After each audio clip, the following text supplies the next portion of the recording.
अगर आपके जीवन में सब कुछ सही चल रहा है, आपकी राशियां बहुत अच्छी हैं, आपकी कुंडली भी बहुत कुछ बताती है कि आपके जीवन में ऐसा कुछ नहीं हो रहा है जिसकी आपको उम्मीद है, लेकिन फिर भी कहीं ना कहीं कोई कसक है जो आपको तकलीफ दे रही है, जो आपके जीवन में ऐसा कुछ लेकर आ रही है जिसकी उम्मीद आपको बिल्कुल भी नहीं थी। इसका एक कारण हो सकता है वास्तु दोष। नमस्ते, मेरा नाम है आलोक और इस वक्त मेरे साथ मौजूद हैं प्रदीप जैनी जी, जो आज आपके उन सवालों का जवाब देंगे जिसके बारे में आपने सोचा नहीं होगा। क्योंकि हमारे मन में हमेशा कुछ ऐसा चलता रहता है प्रदीप जी कि लगता है कि यार सब कुछ तो सही चल रहा है, हमने पूजा पाठ भी करा ली, हमने सब कुछ कर लिया, हमारी कुंडली भी बराबर वर्क कर रही है, लेकिन कुछ ऐसा है जीवन में जो हमें तकलीफ दे रहा है। तो वो तकलीफ लोग बताते हैं कि वास्तु के कारण होता है। देखिए, हमारे हिंदुस्तान में क्या कल्चर है, तो लोग कहते हैं कि मैं तो वास्तु में बिलीव ही नहीं करता। आपके मानने ना मानने से वास्तु चेंज होने वाला नहीं है। वास्तु के रिजल्ट अगर नेगेटिव हैं, अगर आपके घर में, आपकी फैक्ट्री में, आपके किसी भी प्रॉपर्टी में, आपके क्लिनिक में अगर वास्तु कहीं इनबैलेंस है तो वो आपको तंग करेगा ही करेगा। आपके इग्नोर करने से वो चीज़ें प्रॉब्लम खत्म नहीं हो जाती। मान लो अभी बहुत गर्मी का मौसम है और आपको, मैं तो गर्मी को नहीं मानता हूँ, मैं तो जो है एसी भी नहीं चलाऊंगा, पंखा भी नहीं चलाऊंगा, तो वो तो आपके लिए प्रॉब्लमेटिक है ही ना। इसलिए प्रकृति की धारा प्रवाह में हमेशा चलना चाहिए। अगर वास्तु है, वास्तु का वजूद है, तो सब पूरा सनातन धर्म वास्तु को मानता हुआ है, पूरा ज्योतिष शास्त्र वास्तु को मानता हुआ है और पूरी सृष्टि को जो बनी है वो वास्तु के अनुरूप बनी है और वास्तु का वजूद है। तो आपके मानने ना मानने से फिर उसमें क्या फर्क पड़ता है, आपको मान लेना चाहिए। जी बिल्कुल, देखिए वास्तु जो है वो हमारे जो वेद हैं उनमें भी उनका उल्लेख है, चारों वेदों में उनका उल्लेख किया गया है और अलग अलग वेदों में अलग अलग तरीके से उल्लेख किया जाता है। जैसे किसी में रेखा के बारे में, किसी में दिशा के बारे में, किसी में जगह के बारे में उल्लेख किया जाता है। तो जगह से ही शुरुआत करते हैं। अगर कोई एक प्रॉपर्टी हम खरीदने जा रहे हैं, चाहे वो जड़ से है यानी कि जमीन से है, तो उसमें वास्तु दोष को हम कैसे देख सकते हैं?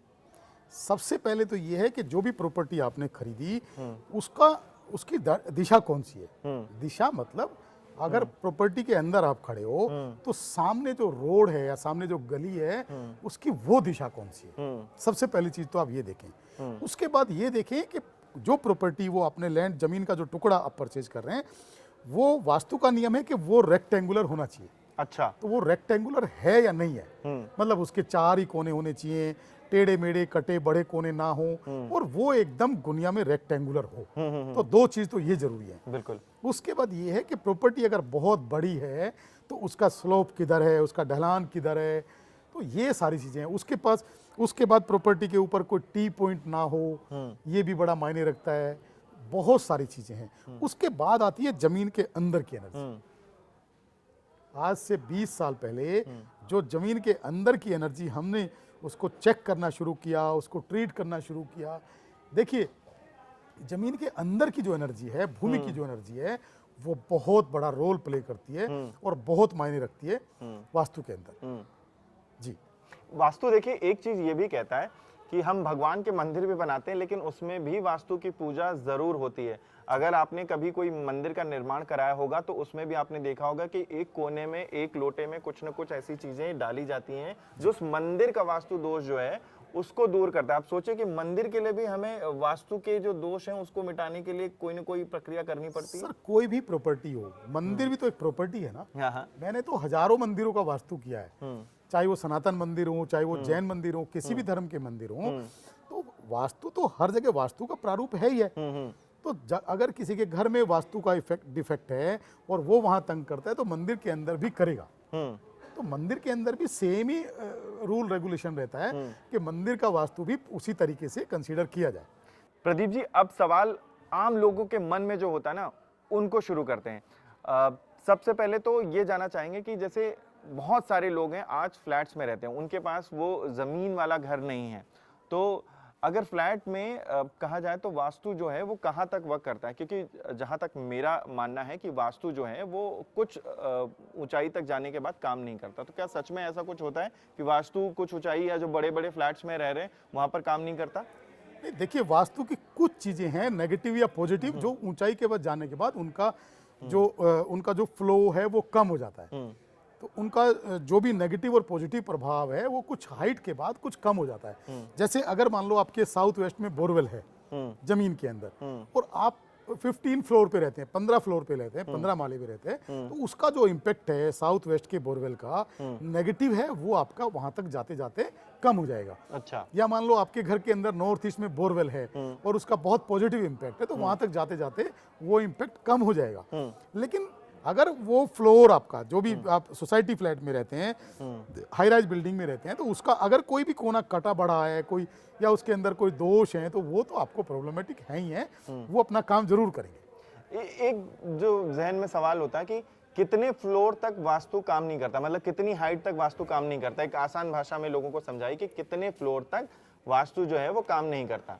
अगर आपके फ्लैट के अंदर या आपके घर के अंदर कोई भी दोष बेसिक स्ट्रक्चर के अंदर है, आपके फ्लैट का कोई कोना कटा बढ़ा है, चाहे आप 20 फ्लोर पे रहते हो चाहे आप 40वें फ्लोर पे रहते हो, वो आपके लिए प्रॉब्लमेटिक होगा ही होगा। आप बिल्कुल भी ये भ्रम में ना रहें कि मैं तो 40वें माले पे रहता हूं और मेरा वास्तु कुछ नहीं बिगाड़ेगा।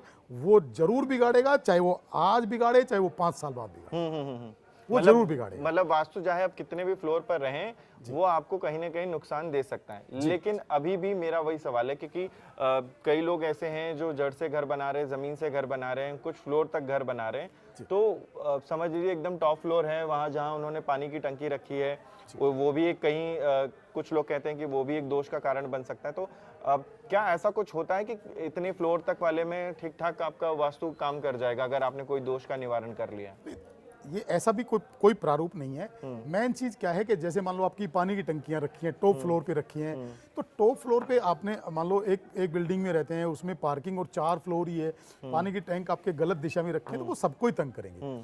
और अगर मान लो कोई आप हाई राइज बिल्डिंग में रहते हो और आपके पानी के टैंक गलत डायरेक्शन में रखे हैं, तो वो आपके ऊपर के 3-4 फ्लोर वालों को ज्यादा तंग करेंगे। उसके बाद नीचे उनका जो डेंसिटी है, उनका जो दोष है वो थोड़ा कम हो जाएगा, लेकिन तंग जरूर करेंगे। तो ये सब चीजें हैं, ऐसा तो नहीं है कि वो तंग नहीं करेंगे, तंग जरूर करेंगे। चलिए, अब धीरे धीरे हमने घर के बाहर और जमीन की बात तो कर ली है, लेकिन अब घर की चौखट की बात करते हैं। घर की चौखट के बारे में कहा जाता है पुराने जमानों में घर की चौखट हुआ करती थी जो सबसे महत्वपूर्ण हुआ करती थी, लेकिन इन हाई राइज सोसाइटीज में या आजकल के जो घर बनाए जाते हैं उसमें चौखट का नामो निशान नहीं होता, क्योंकि 3 एंगल से तो आपको चौखट 3 एंगल से तो दिख रहा होता है, लेकिन नीचे जो चौखट जिसकी कहते हैं ना कि जिसकी पूजा की जाती है वो तो अब गायब हो चुकी है। तो क्या एक तरह का ये भी एक वास्तु दोष होता है कि जो फ्लैट्स में कहते हैं कि चौखट नहीं होती है? हाँ बिल्कुल, बहुत। अब देखो हजारों सालों से घर जो भी बनता था उसमें चौखट बनती थी, अब चौखट है ही नहीं, 3 खट हैं, नीचे वाला खट गायब है। अब क्या है कि आपका जो वास्तु है टोटल बिगड़ गया, अनबैलेंस हो गया। तो जो भी एनर्जीज है, चाहे वो नेगेटिव हो चाहे वो पॉजिटिव हो, हमारी बॉडी के अंदर जो भी नेगेटिव पॉजिटिव एनर्जी आती है वो हमारे मुंह के रास्ते आती है, और घर के अंदर जो भी एनर्जी आती है वो हमारे मेन गेट के रास्ते आती है। तो मेन गेट पे लोग इसीलिए चौखट बना के रखते थे, और जब एक कदम रखते थे तो ऊपर उठा के रखते थे। अब वो चौथा खट गायब ही हो गया है, तो इसीलिए लोग ज्यादा परेशान हैं कि चौथा खट बनाते ही नहीं है। बहुत जरूरी है कि चौथा खट होना चाहिए, और वहां जहां आप घर का जो जब गृह प्रवेश होता था तक या घर का कोई भी पूजा पाठ करते थे, तो चौथे खट को वो पूरा पानी से, जल से, गंगा जल से उसकी बड़ी सेवा करते थे, बड़ी रेस्पेक्ट करते थे, पूजा करते थे। तो वो जो इम्पैक्ट है वो सनातन धर्म में और वैदिक वास्तु के अंदर बिल्कुल अलग है, और उसका जो इफेक्ट है वो भी जरूर देखने को मिलता है। देखिए, क्योंकि सवाल जहन में आप सबके भी है, मुझे लगता है कि प्रदीप जी से इनके उपाय भी हमें जान लेना चाहिए, क्योंकि उपाय जानते रहेंगे तभी लोगों के मन में जो शंका है वो दूर होती जाएगी जी। अब इस चौखट की जो पूजा आपने देखी होगी कि मंदिरों में भी होती, तो सोचिए चौखट कितना महत्वपूर्ण है हमारे जीवन के लिए। तो प्रदीप जी, जो चौखट या जो चीज गायब हो गई है, अगर वो नहीं लगी है आपके फ्लैट में या आपके घर में नहीं लगी है, तो उसके दोष का निवारण हम कैसे कर सकते हैं? सबसे पहले जहां जो चौखट का हिस्सा है उसमें क्या करना चाहिए, जिस दिशा का भी आपका घर है, जो भी वहां से फेसिंग है, अगर मान लो वो आपका जो मेन डोर है वो दक्षिण दिशा में है, तो एक चौखट के चौथे खट पे आपको रेड कलर का या मेहरून कलर का आपको पेंट करा के रखना चाहिए अच्छा। फर्श के ऊपर, या कोई रेड कलर का पत्थर भी आप लगा सकते हैं वहां। ओके। चौथे खट पे आप अगर उसको ऊंचा नहीं करना चाहते हैं तो वहां रेड कलर का कोई पत्थर भी लगा सकते हैं, या कोई आप रेड कलर का पेंट भी कर सकते हैं। और जब भी आपका कलर फेड हो तो आपको दोबारा से रिपेंट करना पड़े, रिपेंट करना चाहिए। नहीं तो आप एक ही टाइम में जब आप बना रहे हैं तो आप रेड कलर का पत्थर लगा दीजिए, तो आपका जो दोष है वो कम हो जाएगा। खत्म नहीं होगा लेकिन वो कम हो जाएगा। अगर इसी श्रृंखला में अगर आपका पूर्व दिशा का घर है तो मैं कहूँगा कि कोई येलो कलर का पत्थर वहाँ आपको लगाना चाहिए। जितनी चौड़ी आपका जो चौखट के अंदर 3 खट हैं, सेम उतनी चौड़ी लगभग 4 से 6 इंच की जो पट्टी है वो आपको येलो कलर की होनी चाहिए, या गोल्डन कलर की होनी चाहिए, या ऑरेंज कलर की होनी चाहिए। लेकिन अगर आप नया घर ले रहे हैं तो आप, क्योंकि अब जब चौखट पर ही हम दरवाजे पर ही हैं, तो नया घर ले रहे हैं तो नए घर के बारे में भी कहा जाता है कि इस दिशा में ये घर नहीं लेना चाहिए, उस दिशा में ये घर नहीं, दरवाजा खुलना चाहिए। तो क्या दिशा का सच में ऐसा प्रभाव पड़ता है आपके जीवन में जिसकी वजह से लोग उस दिशा की तरफ में घर लेने के लिए एकदम से कतराते कि नहीं वो वाली दिशा का घर हमें नहीं चाहिए? देखो, सारी दिशाएं बराबर हैं, बस आपको दिशाएं चेक करनी आनी चाहिए। अच्छा। जो भ्रम है वास्तु में कि दक्षिण दिशा बहुत खराब है, दक्षिण दिशा यम की डायरेक्शन है, दक्षिण दिशा मौत की डायरेक्शन है, वो बिल्कुल भी नहीं है। ये वास्तु कंसल्टेंट के द्वारा फैलाया हुआ एक भ्रम जाल है जिससे लोग डरे रहें और लोग इनके ऊपर पैसे लुटाते रहें। आप देखिए, दिल्ली के दक्षिण में सबसे ज्यादा पैसे वाले लोग हैं, मुंबई के दक्षिण में सबसे ज्यादा पैसे वाले लोग हैं, इंडिया के दक्षिण में सबसे ज्यादा पैसे वाले लोग हैं। तो दिशा कोई भी खराब नहीं होती, किसी भी दिशा का आप घर ले सकते हो, लेकिन उसमें डिपेंड करता है कि अंदर का जो वास्तु है, अंदर की जो सेटिंग है वो आपने किस तरह की बना के रखी है। अंदर की सेटिंग का मतलब है कि आपके बेडरूम परफेक्ट डायरेक्शन में हो, आपकी टॉयलेट परफेक्ट डायरेक्शन में हो, आपके जो रसोई घर है वो परफेक्ट डायरेक्शन में हो, सारी चीजें आपकी वास्तु के अनुरूप डिजाइन की हुई हो, तो डायरेक्शन कोई भी मायने नहीं रखती है। अब इसमें ना एक सवाल मेरे जहन में भी आ रहा है, क्योंकि लोग फ्लोर्स भी बड़ा देखते हैं कि हमें इस फ्लोर पर घर चाहिए, मतलब टॉप फ्लोर्स के घर तो अलग ही, लेकिन एक फ्लोर जो है वो हाई राइज सोसाइटीज में हमेशा अटकता है, जो कि होता है 13 नंबर का। अब वो 13 नंबर के आगे 12A या ऐसे नंबर्स लिख देते हैं जिससे उनको लगता है कि वो 13 का जो लोगों के मन में शंका है वो दूर हो जाए। तो क्या ऐसा होता है कि 13 के आगे की जगह पे 12A लिख दिया तो आपका वो दोष मिट जाएगा? बिल्कुल मिट जाएगा। 13 नंबर कुछ भी नहीं है, 13 नंबर एक भ्रम है, और 13 नंबर बहुत पॉजिटिव भी माना जाता है, जिसके अंदर 13 नंबर के 2 अंक होते हैं। 1 नंबर आपका सूर्य का है और 3 नंबर आपका बृहस्पति का है। बिल्कुल। तो सूर्य आपको बहुत जबरदस्त कॉन्फिडेंस देता है और बृहस्पति आपको नॉलेज देता है, सद्बुद्धि देता है। तो ये 13 नंबर बिल्कुल भी गलत नहीं है, 13 नंबर टोटल भ्रम है। लेकिन फिर भी अगर आपके मन में जरा सा भी शंका है तो 13वें फ्लोर पे आपको फ्लैट लेने में, घर लेने में कोई भी प्रॉब्लम नहीं है। आप अगर कोई भी इंडिपेंडेंट कोठी भी लेना चाहते हैं तो 13 नंबर में कोई भी भ्रम नहीं है। बस वो छोटा सा उपाय आप कर लें कि 13 नंबर को हाईलाइट ना करें, आप अपना नाम लिख के और घर की एनर्जी को बहुत अच्छा कर सकते हैं। बस उसको आप नंबर को हिडन कर दें और खाली नाम हाईलाइट कर दें। यही रीजन है मुझे लगता है कि जिसकी वजह से लोग 12A या 14A ऐसे नंबर्स को उसको हाइड कर देते हैं। चलिए अब घर के किचन की बात करते हैं। किचन कौन सी दिशा में होना चाहिए, और किचन के बारे में लोगों के अंदर में भी भ्रम है कि ये चीज ऐसे होनी चाहिए, या इस दिशा में आपको खाना बनाना चाहिए, या चूल्हे पे जब आप खाना बना रहे हो तो आपकी दिशा इस तरफ होनी चाहिए। तो ये जो भ्रम है इसको जरा मिटा दीजिए कि कौन सी दिशा का किचन जो है वो सबसे महत्वपूर्ण होगा घर के लिए। देखिए, रसोई घर जो है वो घर का सबसे महत्वपूर्ण अंक है, और वो आपका आग्नेय दिशा, क्योंकि उसमें अग्नि का इस्तेमाल होता है, तो वो हमेशा आपकी आग्नेय दिशा यानी कि साउथ ईस्ट दिशा के अंदर सबसे बेस्ट मानी जाती है कि आप अपना जो रसोई घर है वो आग्नेय दिशा यानी कि साउथ ईस्ट के अंदर बनाएं। उसके बाद रसोई का जो इंटीरियर है, मतलब जो कुकिंग की फेसिंग है, वो आप कोशिश करें कि आप पूर्व दिशा की तरफ फेस करके गृहिणी खाना बनाएं। अगर आप ये 2 चीजें कम से कम आप चेक करें, उसके बाद जो आपका पानी है, क्योंकि रसोई के अंदर 2 ही चीजें ज्यादा यूज होती है, अग्नि और पानी। तो कभी भी आपका जो चूल्हा है और जो सिंक है वो कभी भी एक ही लाइन में ना हो। यूं कहा जाता है कि अग्नि और पानी दोनों एक दूसरे के दुश्मन हैं और एक दूसरे का दोनों का और कोई संबंध नहीं है। तो आप कभी भी अग्नि के साथ पानी ना बनाए, तो वो आपका जो है उत्तर जो सिंक है आपका रसोई का, वो आपका नॉर्थ यानी कि उत्तर दिशा में हो और चूल्हा आपका पूर्व दिशा में हो। दोनों ही देवता हैं, लेकिन इन दोनों देवता को मनाने के लिए अगर कुछ आप जैसे आप अपना घर का निर्माण करा रहे हैं, तब तो सही है कि आपने उस दिशा में किचन को बना लिया, आपने रसोई घर को बना लिया, लेकिन आपको बना बनाया घर जब मिल रहा है बिल्डर के वजह से, तब आप क्या कर सकते हैं? अगर वो दिशा में घर आपको ना मिला हो या उस दिशा में आपको किचन ना मिला हो तो क्या करें? क्या उपाय देखिए, करें?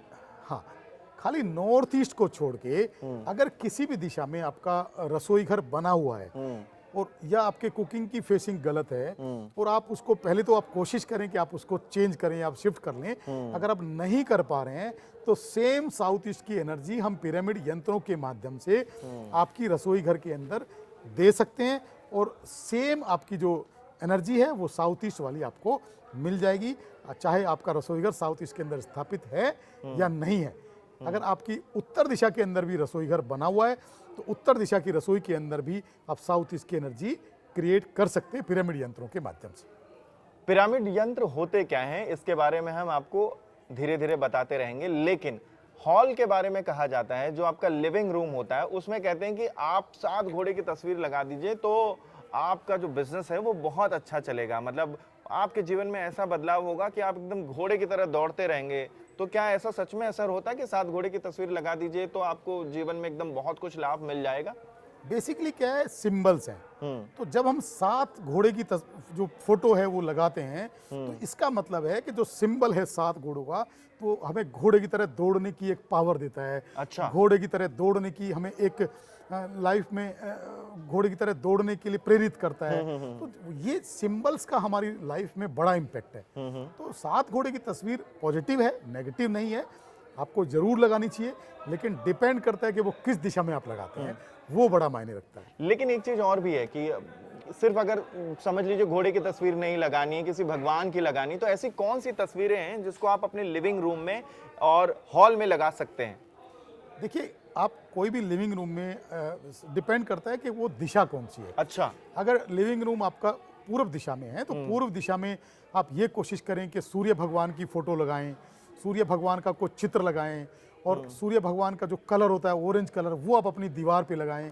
जब आप पूर्व दिशा को एनर्जी दे देंगे, पूर्व दिशा को पावर दे देंगे, तो वो क्या करेगा कि आपको नेम फेम अच्छा करेगा, पॉलिटिक्स के अंदर आपको सक्सेस देगा, इलेक्शन के अंदर आपको जीत हासिल कराने में पावर देगा, आपके नेम फेम के अंदर बढ़ोतरी करेगा और आपका जो समाज के अंदर मान प्रतिष्ठा इज्जत है उसको बहुत आगे लेके जाएगा। डिपेंड करता है कि आपका जो लिविंग रूम है वो कौन सी डायरेक्शन के अंदर स्थापित है। लिविंग रूम के साथ साथ में अब बात करते हैं मंदिर की। क्या मंदिर को घर के कौन सी दिशा में रखना चाहिए, ये तो एक जानकारी हम आपसे ले रहे हैं, लेकिन साथ साथ में मंदिर को अगर घर में, अगर फ्लैट में रखना है तो वो कहाँ होना चाहिए? देखिए, चाहे आपका फ्लैट है, चाहे आपका इंडिपेंडेंट हाउस है, हमेशा भगवान का मंदिर का पूजा स्थान एक ही होता है, वो होता है ईशान कोण। तो ईशान कोण मतलब नॉर्थ और ईस्ट के बीच का जो जगह होती है उसको हम ईशान कोण बोलते हैं। वो दैव स्थान होता है, भगवान का स्थान होता है। अगर वहाँ आप अपना पूजा स्थान स्थापित करते हैं तो ये आपके पूरे घर की एनर्जी को पावरफुल करने में, पूरे घर की एनर्जी को पॉजिटिव करने में पूरी तरह से सक्षम रहता है। और आप जब मंदिर वहाँ पूजा स्थान स्थापित कर देते हैं तो आप महसूस करते हैं कि पूरे घर का aura day by day positive होता हुआ जाता है। और अगर ईशान कोण में हमारे पास जगह नहीं है, वहाँ पे कुछ ऐसी चीज है जहाँ पर हम मंदिर नहीं बना सकते, तो ऐसी कौन सी दिशा है जहाँ पर हम मंदिर बना सकते हैं? इसके अलावा आप पूर्व दिशा यानी कि ईस्ट डायरेक्शन के अंदर भी आप अपना पूजा स्थान बना सकते हैं, लेकिन डिपेंड करता है कि आपका जो ईस्ट दिशा के अंदर पूजा स्थान बना के आपका जो पूजा करते हुए जो फेस है वो भी आपका ईस्ट की तरफ ही हो। मंदिर के बारे में कहा जाता है कि अगर आप घर में मंदिर बना रहे हैं तो मंदिर के ऊपर गुंबज नहीं होना चाहिए। जी, जी। इससे क्या फर्क पड़ता है जीवन में? क्योंकि मंदिर आपने बनाया घर के अंदर, लेकिन वहाँ प्राण प्रतिष्ठित मूर्तियाँ नहीं हैं, वो मंदिर बेसिकली है ही नहीं, वो खाली पूजा स्थान उसको बोलते हैं और वहाँ कोई भी प्राण प्रतिष्ठित मूर्तियाँ नहीं हैं। इसलिए मंदिर के पूजा स्थान के ऊपर कोई भी आपको ऐसे बुर्जी नहीं बनानी चाहिए, सिंपल आपको पूजा स्थान बनाना चाहिए और भगवान को स्थापित करना चाहिए। और अगर एक टेबल रख दिया, उसके ऊपर हमने भगवान स्थापित कर दिया और ऊपर हमने कोई छत नहीं रखी, तब कोई दिक्कत नहीं है, बिल्कुल भी कोई प्रॉब्लम नहीं है। बेसिकली क्योंकि जैसे मैंने कहा कि कोई भी मूर्ति वहाँ प्राण प्रतिष्ठित नहीं है, और प्राण प्रतिष्ठित मूर्तियां कभी भी घर के अंदर नहीं रखी जाती है। कहा जाता है कि मूर्तियों का एक साइज होता है, जी। उन्हीं साइज की मूर्तियां अपने घरों में हम रख सकते जी। हैं। लेकिन अगर किसी के पास बड़ी मूर्तियां हैं और वो घर में पूजा करते आ रहे हैं, तो इसका असर आपके जीवन में कितना पड़ सकता है कि आपने अपने जीवन में अपने घर में बड़ी मूर्तियां रखी हैं जिसकी आप पूजा पाठ कर रहे हैं, तो क्या इसका असर सच में होता है? बिल्कुल होता है। बेसिकली वास्तु के सिद्धांत के अनुसार आप 5 इंच से 5.5 इंच से बड़ी मूर्ति यानी कि 6 इंच तक की मूर्ति घर के अंदर रख सकते हैं। 6 इंच से कोई भी बड़ी मूर्ति आप अपने पूजा स्थान में नहीं रख सकते हैं, क्योंकि उससे बड़ी मूर्ति आप रखते हैं तो उसके बाद आपको उनकी प्राण प्रतिष्ठा करानी चाहिए, और उसके बाद उनका वस्त्र चेंज, स्नान, उनका भोग और वो सारा कुछ क्रिया आपको करानी पड़ेगी, जो घर के अंदर घर की एनर्जी उतनी शुद्ध, उतनी पॉजिटिव नहीं होती है कि हम वो सब चीज़ घर के अंदर करा सकें।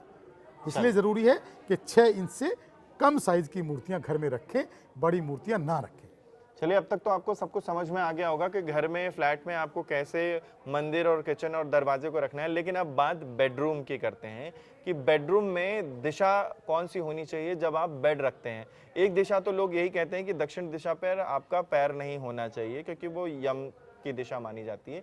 तो बेड कहाँ पर होना चाहिए, और बेडरूम में ऐसी कौन कौन सी चीज़ों का ध्यान देना चाहिए जब आप बेडरूम बनवा रहे हो कि आपको वास्तु का दोष ना लगे? सबसे पहले तो आलोक जी ये है कि जो आपका बेडरूम है वो बेडरूम किस व्यक्ति का है। अच्छा। अगर वो हेड ऑफ द फैमिली का बेडरूम है तो सबसे पहले तो ये कि हम बेडरूम की प्लेसमेंट कौन से डायरेक्शन में करें। एक भ्रम ये भी है कि बेडरूम साउथ वेस्ट में होना चाहिए, लेकिन वो साउथ साउथ वेस्ट में नहीं होना चाहिए।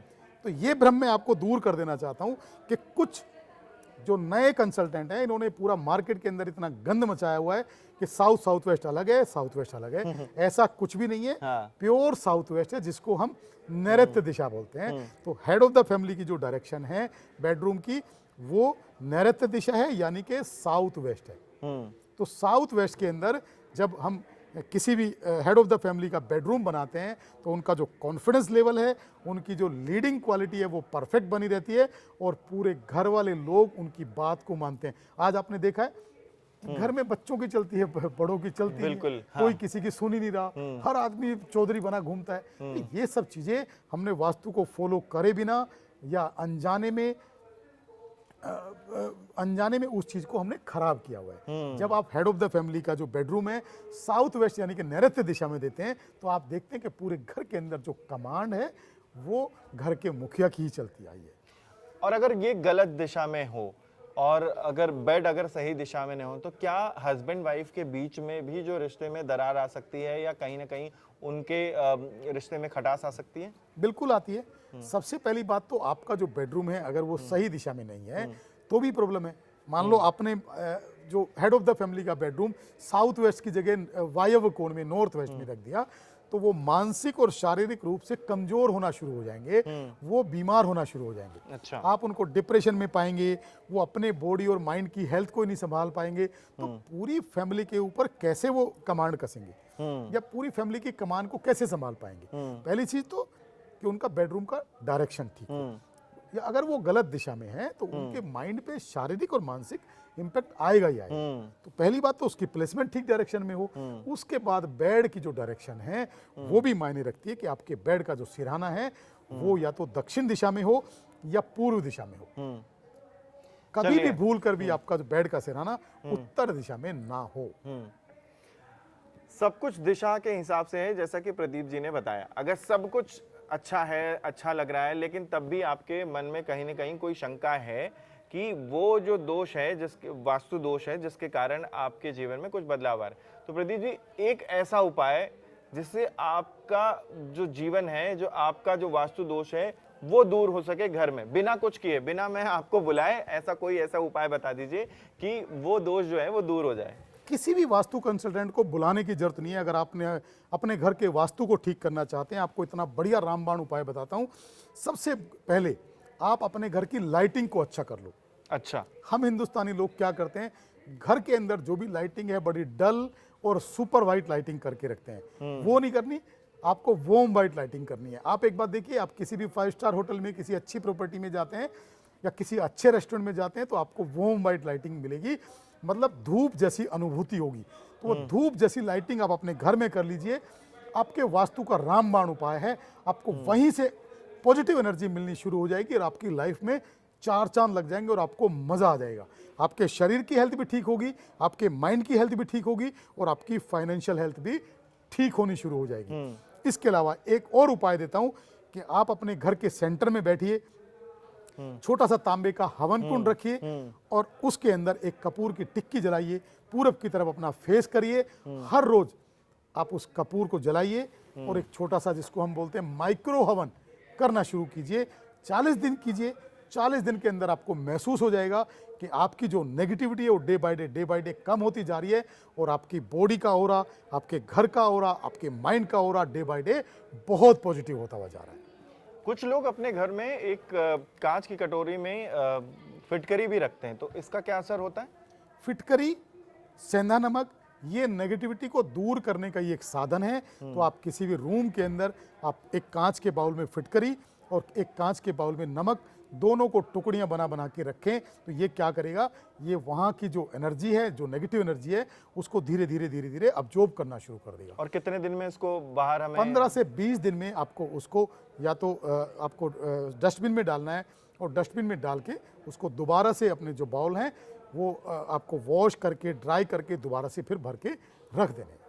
अच्छा, मेरे मन में ना हमेशा एक सवाल रहता था कि मैंने कई दुकानों पर ये देखा है कि लोग कांच के ग्लास में एक नींबू डालते हैं जिसके अंदर पानी रहता है, तो लोग कहते हैं कि ये भी एक ऑरा को चेक करने के लिए है कि वो जो आसपास का ऑरा है, जो नेगेटिविटी है वो दिखाती है। तो क्या ऐसा सच में होता है?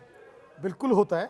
इसमें हम क्या करते हैं, क्या रिकमेंड करते हैं कि एक कांच का ग्लास लीजिए, उस कांच के ग्लास को आधा पानी से भर लीजिए और उसमें एक स्वस्थ नींबू, अच्छी क्वालिटी का नींबू उसमें आप डाल दीजिए और उसको आप 24 घंटे में उसको आप चेंज कर दीजिए। 24 घंटे तक उसमें रखिए और वो ऐसी जगह होना चाहिए जो आने वाले व्यक्ति को भी दिखे और आपकी भी नज़र उस पर पड़ती रहे। तो ये क्या करेगा कि जिस रूम में वो रखा हुआ है, जिस ऑफिस में वो रखा हुआ है, जिस टेबल पे वो रखा हुआ है, वो वहाँ के ओरा को, वहाँ की नेगेटिविटी को खत्म करके पॉजिटिव ओरा क्रिएट करता हुआ जाएगा। बहुत इफेक्टिव उपाय है। चलिए, बात हमने बहुत सारे उपायों की कर ली, दिशा की कर ली, लेकिन अब उन केस स्टडीज की बात करेंगे प्रदीप जी से जो इन्होंने अब तक सॉल्व किए। प्रदीप जी, बहुत सारे लोग ये देखते आए हैं, अब रील्स पे भी दिखता है कि आजकल ये बहुत बिजनेस बन चुका है। इसके बारे में शायद इत्तेफाक आप भी रखते होंगे। आप 20 सालों से, लगभग 20 सालों से आप इस वास्तुशास्त्र को देख रहे हैं और कर रहे हैं और लोगों को उपाय भी बता रहे हैं। तो आज के दौर में जो बहुत सारे ऐसे वास्तुशास्त्री आ गए हैं जिन्होंने सोशल मीडिया पर बड़ा धमाल मचाया हुआ है कि वो ऐसे ऐसे उपाय बताते हैं जिसके बारे में, और बहुत ही इजी है वो उपाय, तो लोग करना भी चाहते हैं, लेकिन कहीं ना कहीं वो लोगों के लिए घातक हो जाता है। क्या कहेंगे इस बारे में? देखिए, मैं एक बात कहता हूँ कि जिस टाइम से हम लोग वास्तु करते हुए आए हैं, इस प्रोफेशन को लोग इतने रेस्पेक्ट से, इतनी श्रद्धा से देखते थे कि बड़ा रेस्पेक्ट करते थे, बड़ी श्रद्धा रखते थे, पैर छूते थे, आशीर्वाद लेते थे, वो ये समझ के करते थे। और भगवान ने भी इस प्रोफेशन में उसी व्यक्ति को लाया हुआ है। मैं कहता हूँ कि इस प्रोफेशन में हम खुद आने वाले कोई नहीं है, प्रकृति हमें अपॉइंट करती है कि हम इस प्रोफेशन को करें, जिससे हम अपना जीवन निर्वहन करने के साथ साथ हम पब्लिक के लिए कुछ अच्छा करेंगे। तो प्रकृति इसलिए लाई है। लेकिन अब कंसल्टेंट पैसे की भूख के आगे इसको पूरी तरह से बर्बाद कर चुके हैं। अब किसी भी कंसल्टेंट को, किसी भी एस्ट्रोलॉजर को बुलाने से या वो इसलिए डरते हैं क्योंकि वो सब ऊट पटांग और गलत उपाय बताते हैं, लाखों रुपया लूटते हैं और गलत चीटिंग करते हैं। तो मैं कहता हूँ ये तो बिल्कुल ही निराधार है और बिल्कुल ही गलत है।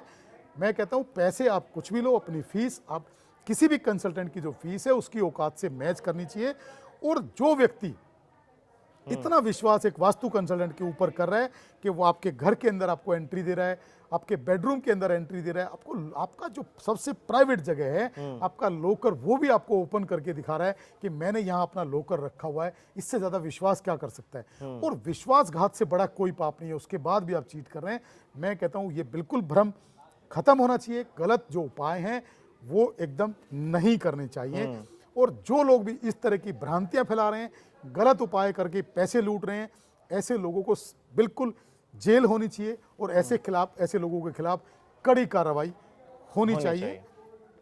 आपके चैनल के माध्यम से मैं भी ये कहना चाहता हूं कि आप भी अपने ऐसे लोगों को जरूर आप दिखाएं और ऐसे लोगों को चिन्हित करें कि गलत उपाय ना करें। वास्तु के जो वैदिक वास्तु के अपोजिट वैदिक जो भी उपचार कर रहे हैं वो बिल्कुल गलत है, बिल्कुल सही कह रहे हैं, बिल्कुल सही कह रहे वो हैं। नहीं होने चाहिए। लेकिन जब बात आपने तिजोरी की कर ही ली है, तो तिजोरी कौन सी दिशा में होनी चाहिए? तिजोरी की सबसे बेस्ट डायरेक्शन है कि आप नैऋत्य कोण यानी कि साउथ वेस्ट डायरेक्शन के अंदर अपनी तिजोरी रखें।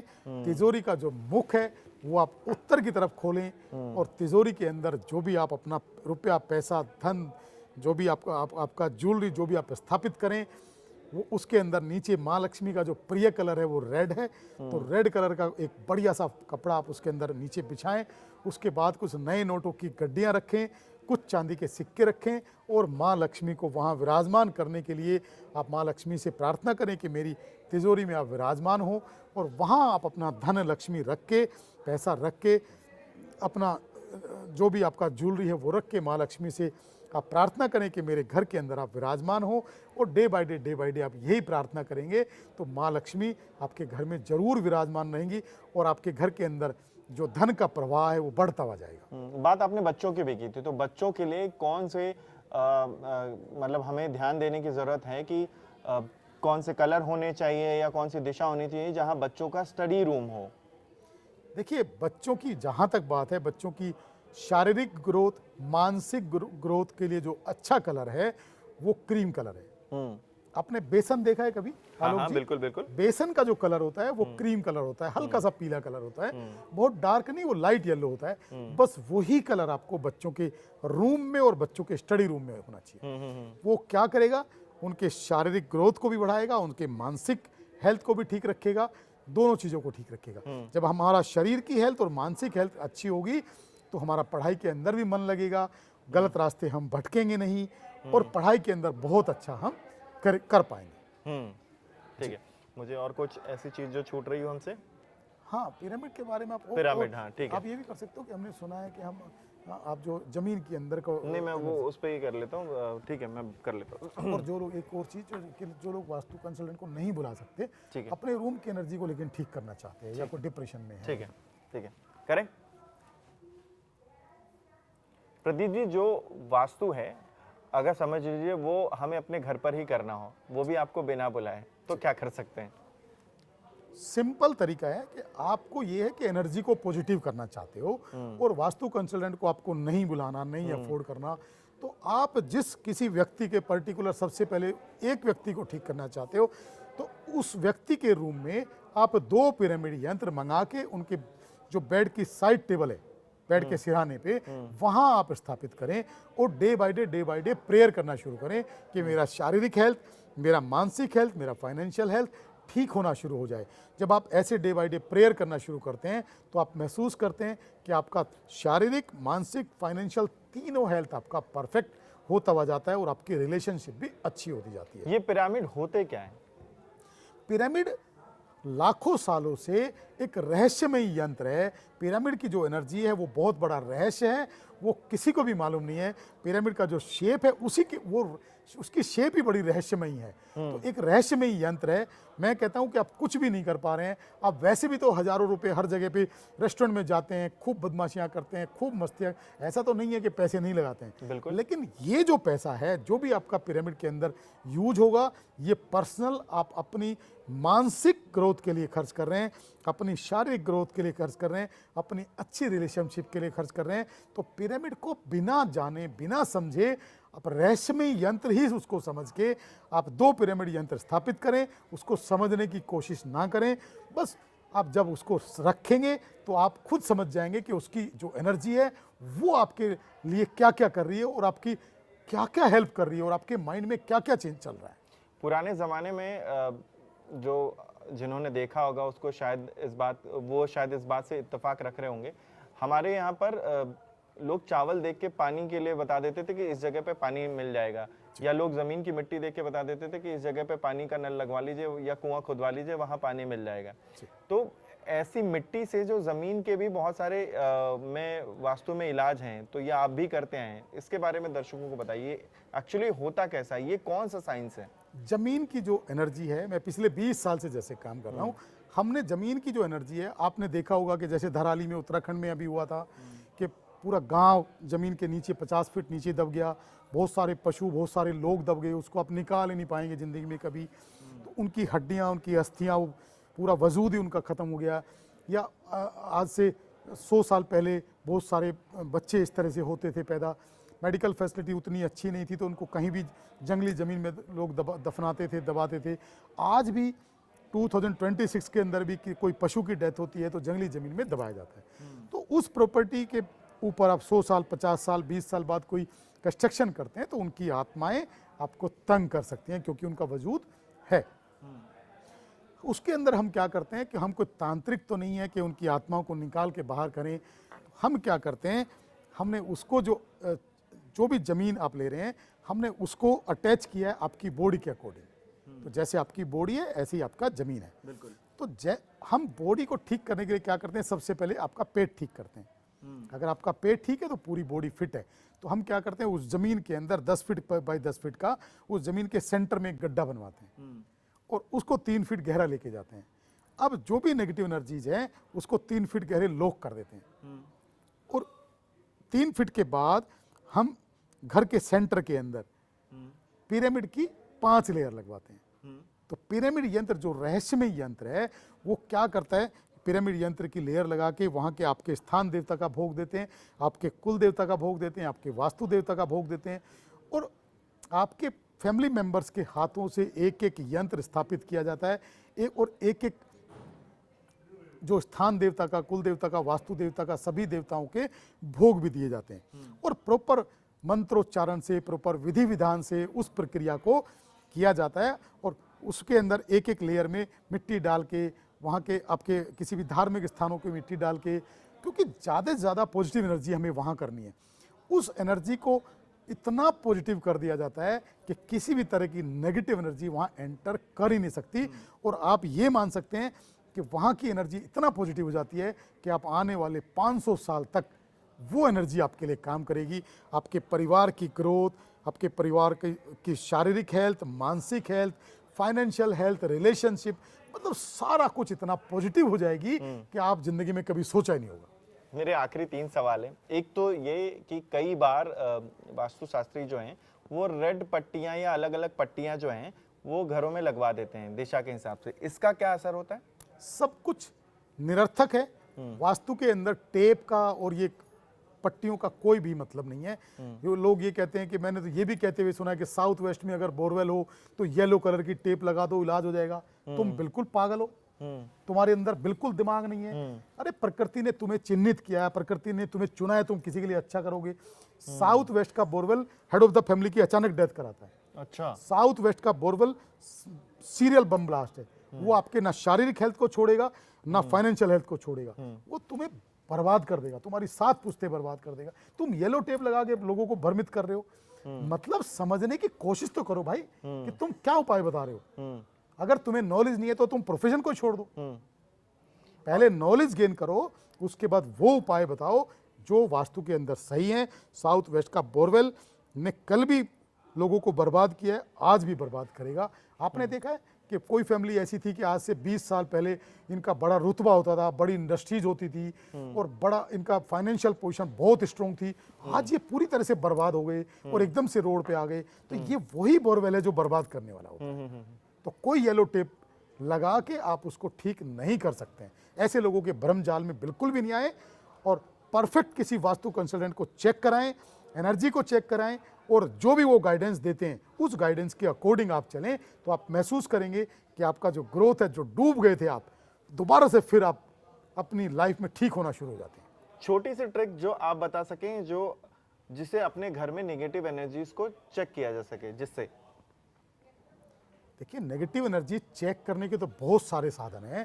सबसे पहले आप चेक करें कि आप जब घर के अंदर जाते हैं, घर के अंदर रहते हैं तो आपके माइंड की हेल्थ अच्छी नहीं होती, बड़ा चिड़चिड़ा स्वभाव रहता है, नींद अच्छी नहीं आती है, बहुत टेंशन होती है और खुशी महसूस नहीं करते हैं। और जब आप घर से बाहर किसी गार्डन, किसी पार्क में आप जाते हैं तो आपका माइंड एकदम एक्टिवेट हो जाता है, काम करना शुरू कर देता है और बड़ा खुश महसूस करते हैं। इसका मतलब आपके घर के अंदर नेगेटिव एनर्जी है।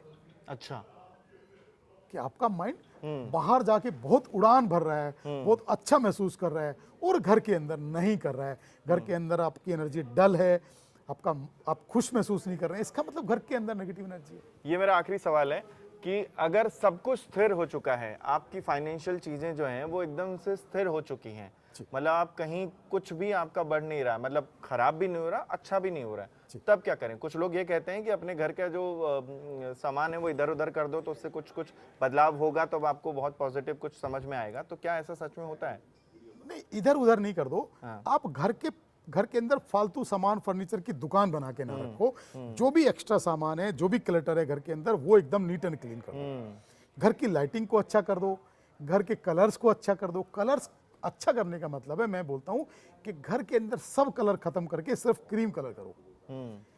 क्रीम कलर क्या करेगा? मैं बोलता हूं कि अगर आपका घर बेरंग है तो आपकी लाइफ को रंगीन कर देगा, और आपका घर अगर रंगीन है, कलरफुल है, मल्टी कलर आपने कर रखे, तो आपकी जिंदगी को बेरंग कर देगा। तो आप बेरंग घर रखें, आपकी जिंदगी रंगीन हो जाएगी। आप करके देखें, पूरी लाइफ आपकी चेंज हो जाएगी। चलिए, प्रदीप जी से हमने बहुत सारे सवालों के जवाब तो ले लिए हैं। आपके मन में जो शंका थी, उन शंकाओं को भी हमने दूर करने की कोशिश की है प्रदीप जैन जी के जरिए। लेकिन अगर आपके जहन में कोई सवाल ऐसे रह गए हों तो कमेंट बॉक्स में जाइए और अपने सवाल को लिखिए, जिससे हम प्रदीप जी को दोबारा बुलाएं अपने पॉडकास्ट में और उनसे उन सवालों का जवाब जरूर लें। बहुत बहुत शुक्रिया प्रदीप जी, न्यूज़ 18 इंडिया में आने के लिए और हमारे सवाल का जवाब देने के लिए। शुक्रिया सर, नमस्कार।